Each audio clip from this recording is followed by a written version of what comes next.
So we have come to the 6th night of Kyphi, and the 6th night of Kyphi is juniper berries. And that's what we have here, juniper berries. So I'll be grinding these down to be 1 part of the container we're using to do our measuring in. So a little bit about juniper. Juniper is a creature of air, of freshness, of moving around. It's an invigorating element to add to the mix. You're not going to be surprised that the traditional correspondences for juniper, in keeping with everything that we've mentioned so far, have to do with strengthening, cleansing, purifying, protecting, and healing. So we're seeing a repeating pattern in that what we modern practitioners in the West have taken of these botanicals and resins that we are using to make Kyphi, these ancient sources almost always to our Western mind have those particular correspondences. Protection and the juniper. Protection and the relationship of juniper to air, where the power of protection is when it comes to that. If you're going to imagine what the power of juniper is when it comes to the power of protection, I'm reminded that one of my students told me, taking it from an old rap song, "You can't touch that," or "You can't touch this." That's juniper. Juniper is setting up a shield of air that spirals around you and engulfs you, or engulfs what you wish to protect. And it is the protection. It's almost as if we were protecting this and we had used the energy of juniper to protect this. In the creation of motion, as it circles and protects, anything that tries to get in just gets thrown off, gets thrown off, gets thrown off. So it is not protection in the sense of aggressive protection or battle or fight or an assertive action in that sense. It's like you are in the middle of a maelstrom of protection that you have made. Like being in the eye of a hurricane that swirls around you, and anything that you do not wish to cannot come in through the turbulent airs which have been set up on the outside of that protection, and you in the middle are in the calm.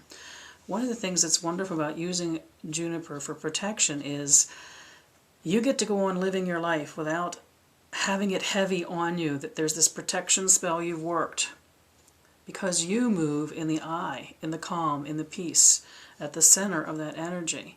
And it goes about doing its business, and it does not impact you. Some things that we use for protection require our participation and interaction with them to do something, to have an attitude, to take an action. Juniper allows you to be protected within, kind of this cocoon feeling of being within, and without, it does its business in protecting. So while so many of these things that we've looked at so far have the energy of protecting, they each protect in a different way. Also seen as a creature of healing. So power in the juniper for healing, once again as it's related to air, is the moving away and leaving behind a freshness. So think of the exhale. If you had a malady that you can imagine within your body, and you inhale greatly, and on the exhale you expel what it is that's within you, carried away on the wind. I find using juniper and healing is almost like making an offering of what it is that ails you, acknowledging it and literally offering it up. It's a very different feeling than when you use it, something for healing that destroys it, breaks it down, ends it. I find there's a raising up, an offering of take this away. That is the aspect of juniper and healing, once again because of its alignment with air.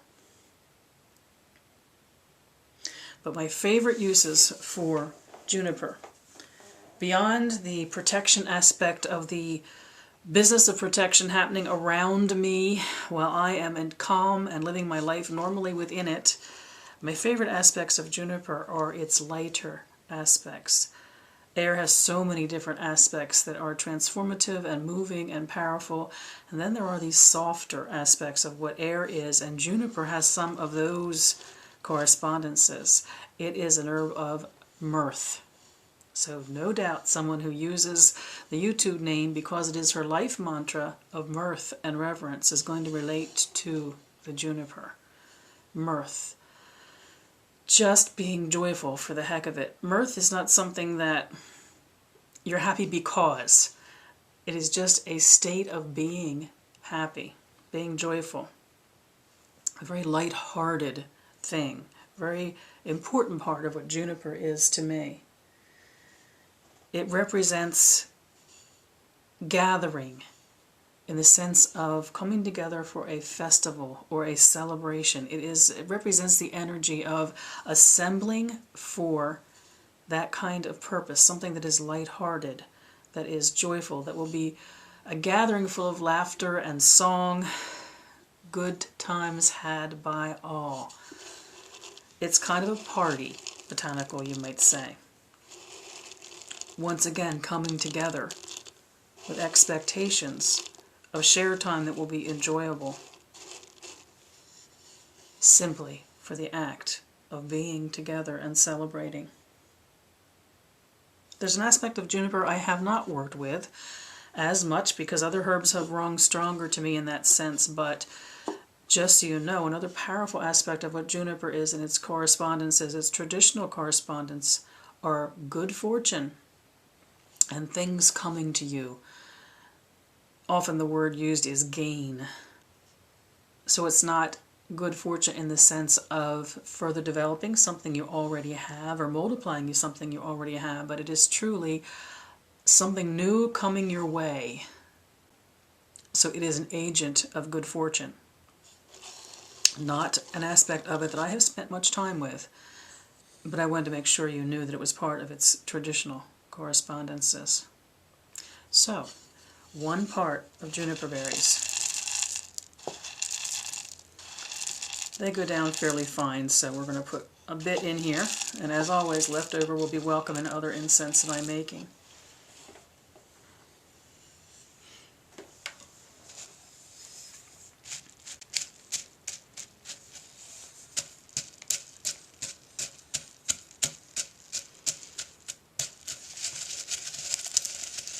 So as I start down to break the husks, I will be, of course, meditating on all those things that juniper has come to mean to me over time. Tonight I'm particularly called, having been through a little bit of a stressful time recently, for my personal time spent with juniper tonight, to focus on the act of mirth. The state of mind which is mirth, the opening up to celebrate and be joyful no matter what one's perceived circumstances are at any given time. The power of allowing oneself to be happy and joyful, sometimes in spite of. So I will return to you when I have reduced the juniper.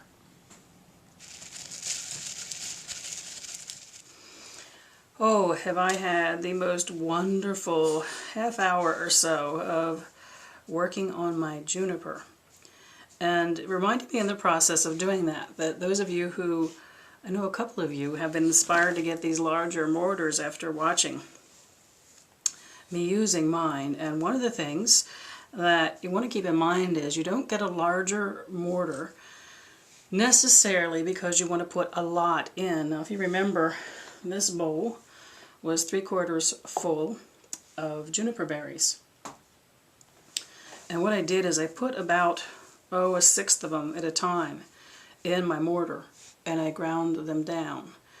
And then I had, these are husks. These are really the outside of the berries after they cracked open while I was compounding them. And so I would then sieve out the powdered really it's the meat of the juniper then that you get in the powder, what was inside the husk. This here is going to make awesome incense that I'll use for another purpose. And I just slowly added more berries, keeping some of the husks in to help as a friction agent. And I wanted to show you this absolutely gorgeous incense material I'll be using. I'm thinking probably with some, probably some lemon peel, something spicy and zesty. I'll probably mix a little anise or clove or something in with it and make a fire incense, because we'll be honoring the return of the fire. So that is basically it's the husks, which are fine, and in many instances you would have no reason to separate out the meat from the husks.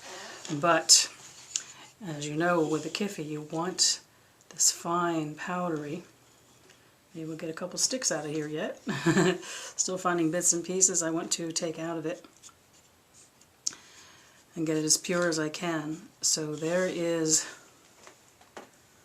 the beautiful, beautiful juniper once it's been compounded down to a powder. And I got to tell you, in the process of doing this, my spirits have just been soaring. There's just nothing that smells like juniper, and it's air in the sense of dawn and refreshing and just spirit lifting.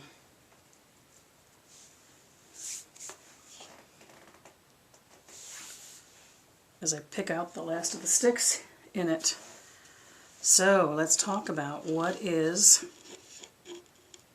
juniper in the Kyphi. So if I may remind you where we have come so far, remember the making of Kyphi. The making of Kyphi is a creation of a magic circle, creation of sacred space, and then what happens there. We started with the frankincense, which was honoring what came before. We added the sandalwood, which is our purifying element.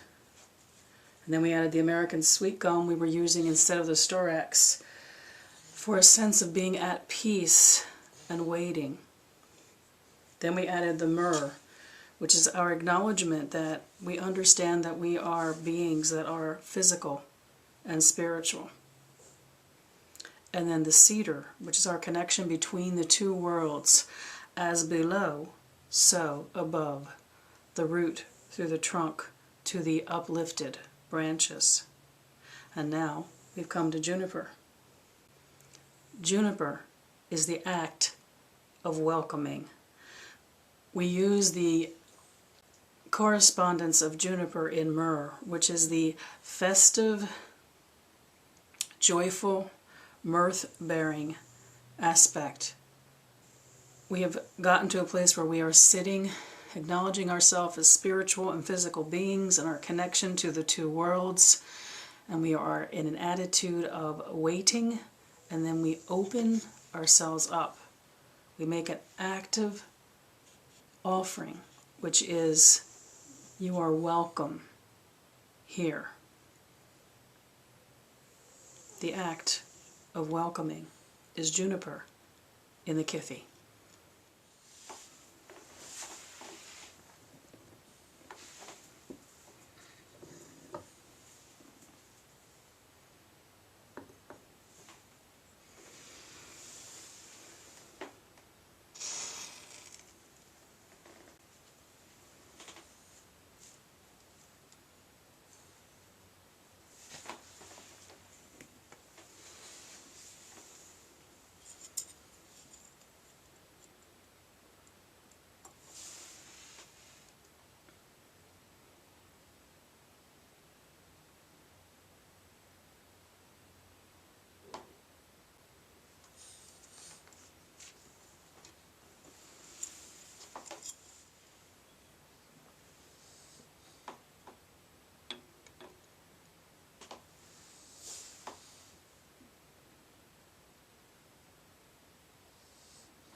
I make this offering as an act of welcoming